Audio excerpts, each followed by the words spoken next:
how to change the 10-second skip on YouTube. This tutorial shows you how to customize the double tap seek duration in the YouTube app on your Android device. First, open the YouTube app on your Android device. After that, tap on the U tab at the bottom right corner of the screen. From there, tap on the settings icon at the top right corner to open the app settings.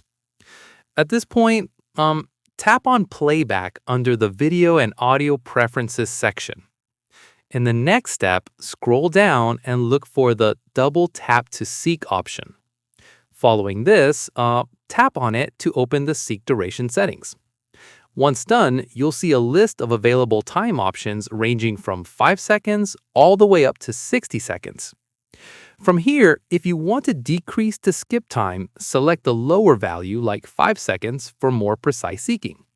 At this stage, if you want to increase the skip time, select the higher value like 15, 20, 30, or even 60 seconds depending on your preference. Finally, once you've selected your preferred value, go back to any video and double tap on the left or right side of the screen to confirm that the new seek duration is working correctly. And that's it. If this YouTube guide helped you customize your double tap skip time, give it a like, subscribe for more YouTube tutorials, and tap the bell icon for updates. See you in the next one.